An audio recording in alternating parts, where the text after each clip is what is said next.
How would you like to have an RFID microchip implanted underneath your skin? Or maybe an electronic tattoo that sticks to your arm or your wrist? Not only does it look badass and trendy, but it's also every bit as useful and complex as your smartphone. Now, I know it sounds like something futuristic or even something out of a science fiction movie, but guess what? The future is now. And not only does this technology already exist, but it's already being developed and implemented at a rapid and accelerated pace as the technological elite finally begin to bridge the gap between our digital and physical identities.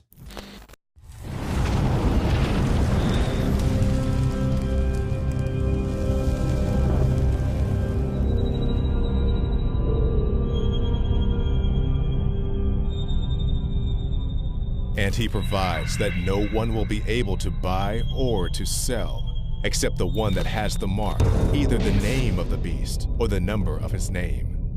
Here is wisdom.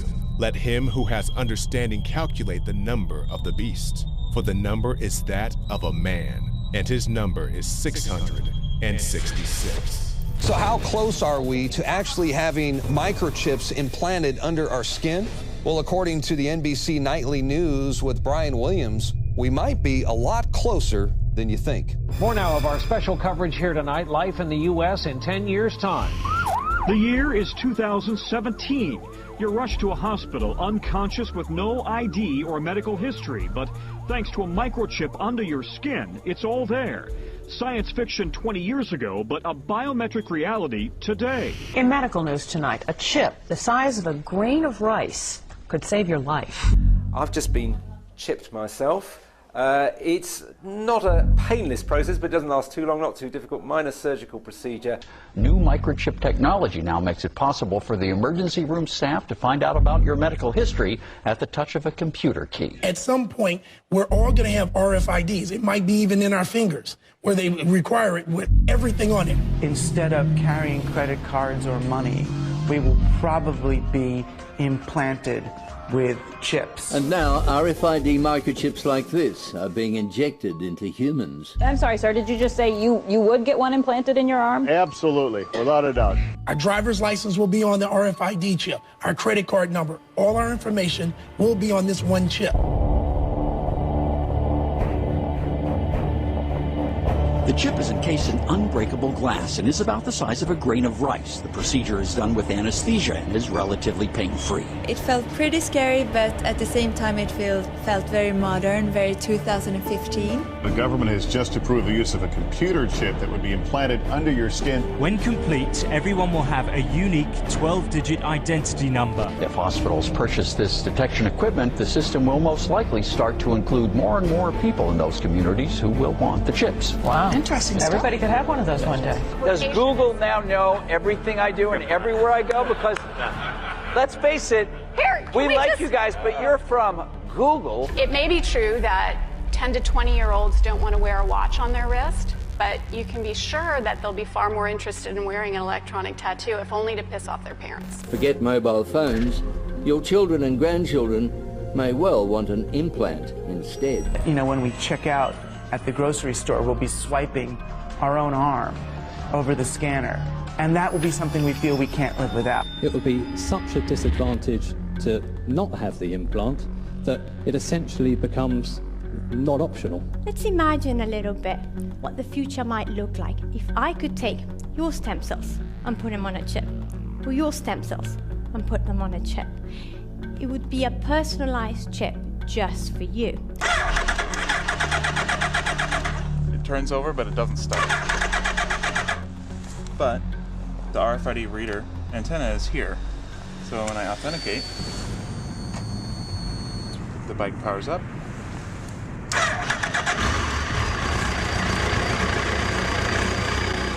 That's it.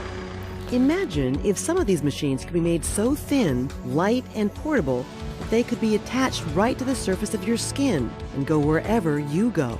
There's some very sophisticated device functionality sitting on my skin. Welcome to the future, specifically the checkpoint of the future. It is envisaged that the passenger will be able to flow through the security checkpoint without interruption. This is what IATA, which is the airline industry trade body, is hoping will become commonplace around the world. A sort of one-stop shop for security from the curb to the gate, as they say, with dignity. Can a microscopic tag be implanted in a person's body to track his every movement? There's actual discussion about that. You will rule on that, mark my words, before your tenure is over. Mark my words, huh? More like the mark of the beast. Even though it is called a tattoo, there is no need to pierce or puncture the skin. Instead, the device sticks on. So what we can do then is we can take this device, laminate it on the skin. It occurs to me I've got them in my dogs. Why wouldn't I have them in small children, too? There are also several products available to keep track of children. Many of them act as emergency cell phones and tracking devices, with some even able to display on a map the places your child has visited. They told you we're giving you a nano tracker chip? Yes. To think something so small can connect you to everything that matters. Because I'm in love with my kids' kids. Because my car lost control while driving. Because now I'm looking out for both of us. Because I have diabetes, but it doesn't have me. Because I spend my life in the ER trying to save yours.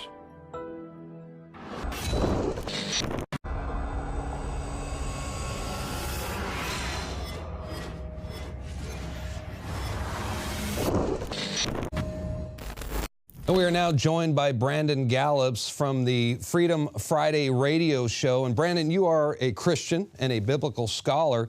And I wanted to get your take on all this. We see this emerging technology that's on the rise right now. Do you think we are seeing the beginnings of the mark of the beast? Darren, yes, as you said, brother, I am a Christian unashamedly, and I base my life and my views of the world on a biblical worldview. I compare everything against Scripture. And, you know, I'm not one to dogmatically say that absolutely the mark of the beast has arrived on the scene. But with the technologies that we're seeing, the RFID, people willingly getting implanted, and a push even in some places for maybe some forced implants very soon, I do think that that is right around the corner, brother. We could very well be on the horizon of that. Well, see, what's kind of scary to me is we're starting to see a trend, and it's a familiar trend. And that is these executives from these technical corporate giants, if you will, the revolving door, once again, between these high-tech executives and positions in the federal government. For example, Tommy Thompson, he is the former Secretary of Health and Human Services, and he is now on the board with Verichip Corporation. And he is out there actively lobbying for the microchip implant. I'm sorry, sir. Did you just say you would get one implanted in your arm? Absolutely, without a doubt. Okay. Tommy Thompson, former Health and Human Services Secretary. Scott Silverman, Chairman and CEO of Applied Digital. Don't forget to vote in our Squawk Back question. Would you implant or have implanted an RFID chip? They slide it under your skin of your arm. You don't even know it's there. Then there's the former director of DARPA, who is now a Google executive. Her name is Regina Dugan. And I tell you what, she's about as creepy as it gets. She's out there promoting smart tattoos and ingestible biochips that are already approved by the FDA, by the way. And she's telling a very young audience that this technology will give you superpowers. What do you think, Brandon? Do you think that an RFID chip will give you superpowers? Well, it certainly may at some point give you the power to buy and sell. Yeah. But I don't think that it will give you superpowers. Absolutely not. And you know, Darren, when we compare this to Scripture and we look and see, you know, particularly Revelation 13, talking about that the whole world will have this system and that you will have to have it to be able to buy and sell. This system, this RFID system, is the first technology that we have seen that provides that ability. Now, again, I'm not saying dogmatically this is that, but it certainly has the ability to become that very quickly. Not only that, but they're already planning, I know the United States and Europe, they've already got it in the works where you're not going to be able to travel unless you have some kind of biometric ID. And what do you think about that? I mean, what they're saying, and we're going to show here in a second, where a CNN reporter, he says that you'll finally be able to travel with dignity. Welcome to the future, specifically the checkpoint of the future. This is what IATA, which is the airline industry trade body, is hoping will become commonplace around the world. A sort of one-stop shop for security from the curb to the gate, as they say, with dignity. It is envisaged that the passenger will be able to flow through the security checkpoint without interruption, unless the advanced technology identifies a potential threat. There is expected to be little or no wait time as a result of the enhanced speed at which screening can occur.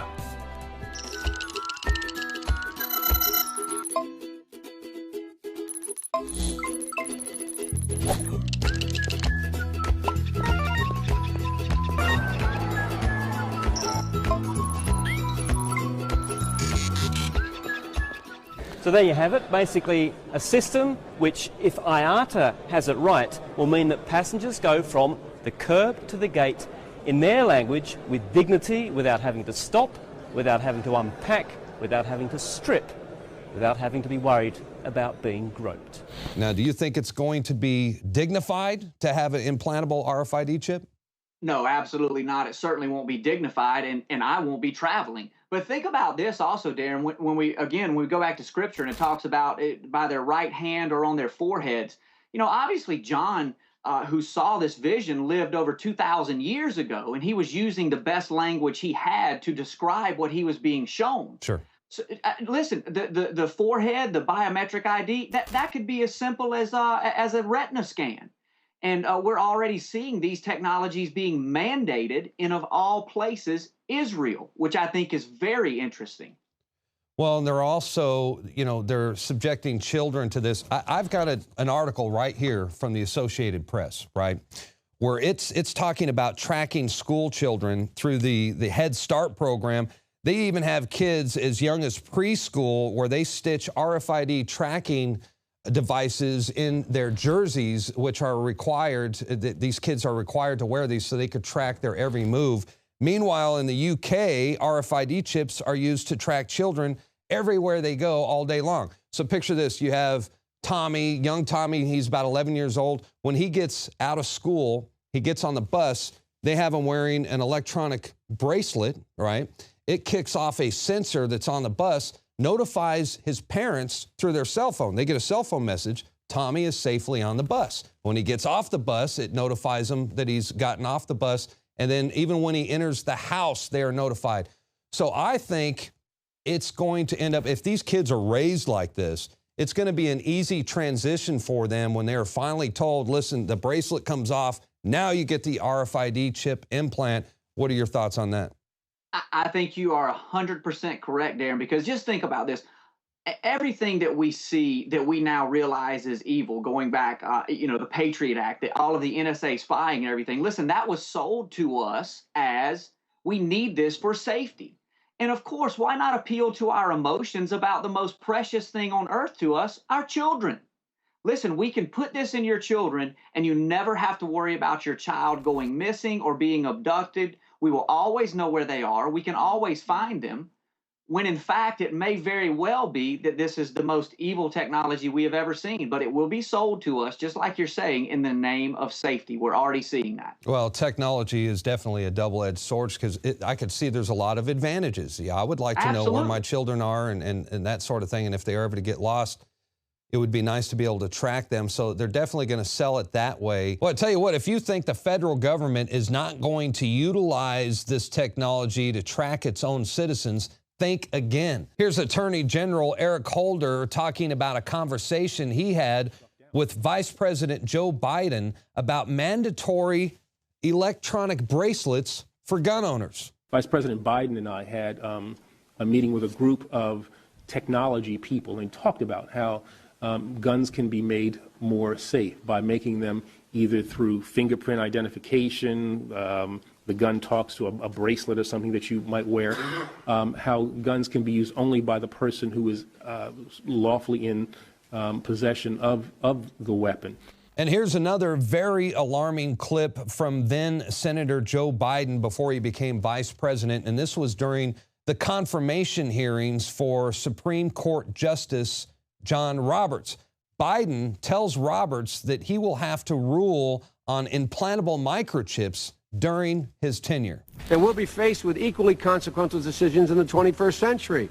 Can a microscopic tag be implanted in a person's body to track his every movement? There's actual discussion about that. You will rule on that, mark my words, before your tenure is over. Can brain scans be used to determine whether a person is inclined toward criminality or violent behavior? You will rule on that. So even from a Christian perspective, obviously, we wouldn't want to get the mark because, well, according to the Bible, your eternity depends on whether you take the mark or not. But also, I would imagine it would be an Orwellian nightmare as well. We're talking about a dystopian future, but an Orwellian future where Big Brother and the government monitors every single thing you do. Do you think that that's something that we should be concerned about?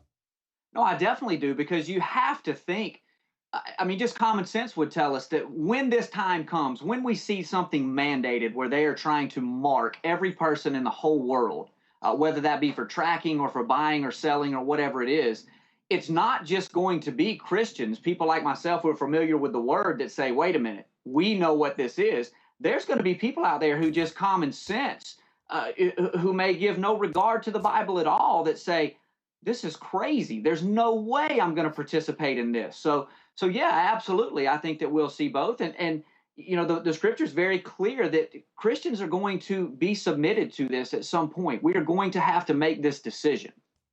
Well, absolutely right. And I just want to do me a favor. If you talk to your father, who's the host of the radio show, and tell people where they could listen to you, where they can find the broadcast if they're not in Florida. How do they access the radio show? And I also want to tell people these two books right here, fantastic reads if you're interested in the book of Revelations and biblical prophecy. Right here, Final Warning by Carl Gallups. I definitely recommend these books. How do people find your radio show on the internet? Thank you, Darren. It's we broadcast live out of 13:30 a.m. in Milton, Florida. You can find us on the TuneIn Radio app. Just search 1330 WEBY. And all of our podcasts are available for free at carlgallups.com. That's carlgallups.com. Just click the podcast link, and you can find all of our material at www.ppsimmons.com. All right. Brandon Gallups, thank you for joining us. I have a feeling that you'll be with us again sometime in the near future. Thanks again. Thank you, Darren. All right, once again, that was Brandon Gallups. He is the son of Carl Gallups, who's a best-selling author and minister. He wrote Magic Man in the Sky, very good book, and also Final Warning. This is a biblical prophecy book. I recommend both of them. That's going to do it for tonight's broadcast. The InfoWars Nightly News will return, Lord willing, tomorrow evening, 7 o'clock p.m. Central Time. Until then, have a blessed evening. See you back right here tomorrow. Good night.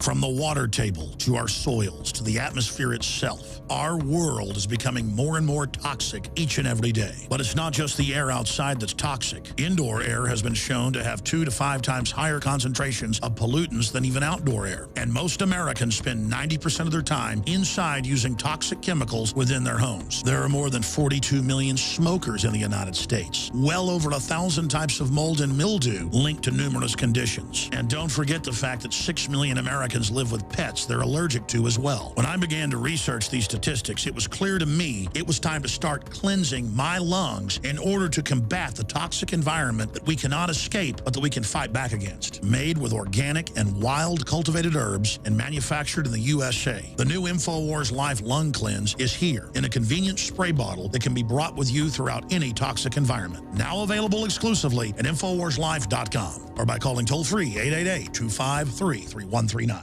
You are watching the InfoWars Nightly News, which airs 7 p.m. Central at InfoWarsNews.com. And your support is helping us defend liberty worldwide.